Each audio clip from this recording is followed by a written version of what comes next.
The Nurses and Midwifery Council says it has conducted and presented its research findings to government on the mass exodus of health professionals in the country. Currently, data from the Ghana Registered Nurses and Midwives Association indicates more than 5,000 nurses and other health personnel have left Ghana for greener pastures abroad over the last 3 years due to poor conditions of service. But board chairperson of the Nurses and Midwives Council, Nana Echan Asante, says their finding reveals the situation is systematic and goes beyond just condition of service, adding there is a need for a sustainable government policy to deal with the problem.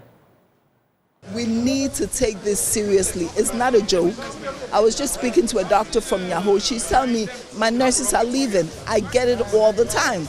I just came from America. I've practiced in America. It's not all a bed of roses. My colleagues in America are also crying because what the shortfall in America and the Western world is doing is that it means their nurses are being overworked. The nurses are also leaving the profession.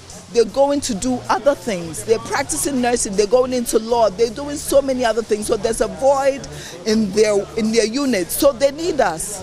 What's the Nurses and Midwives Council doing about your outfit?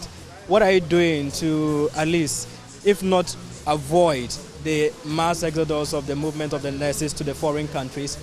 At least, what are you doing about it? Or is it the case that you are helpless?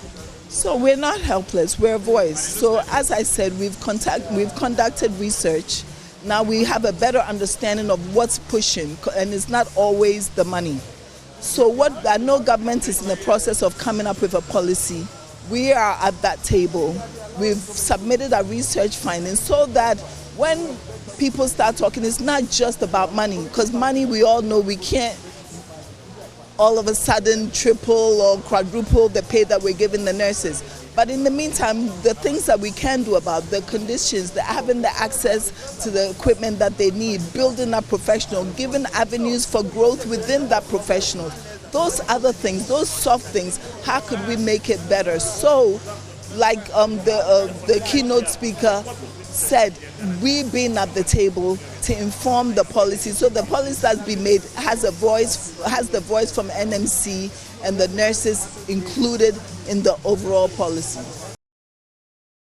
The situation is not different in the private sector as the Private Health Facilities Association of Ghana calls on government to put in place strategic measures beyond the rhetoric. Dr. Ohene Kwabena Safo is vice chairman of the Greater Accra chapter of the association. The brain drain is serious. You have nurses moving, you have doctors moving. A time will come, and if we don't take care, we might be importing practitioners. Already, there's a huge doctor to patient gap, and this is widening day by day as our doctors move out. In my circles, out of 5 colleagues, medical practitioners who finished medical school, I'm the only one in Ghana now. So that should tell you how serious it is. What should we do as a government to ensure that this situation is dealt with? Okay, so it starts from policy. What is the strategic position of government when it comes to healthcare providers? Not just doctors, not just nurses, allied health, and the other healthcare providers. What strategy is the government going to employ to ensure we have exactly what is happening out there? If not 100%, at least you should take what UK did some years back. Early 2000s, they benchmark Toyota production systems against their healthcare system just to ensure they have delivery of quality healthcare, which is more holistic and looks at the practitioners and the service delivery. So it's a matter of strategy, it's a matter of policy, and not just talks. Meanwhile, President of the Healthcare Federation of Ghana, Dr. Wisdom Amagleto, is advocating a collaboration with the private sector to help attain universal health coverage. It is well known that the private sector produces more than 60% of the healthcare needs of this country, and in fact their contribution is bigger than that of the public sector. But unfortunately, this sector has not been given the help it needs and also the attention that it needs.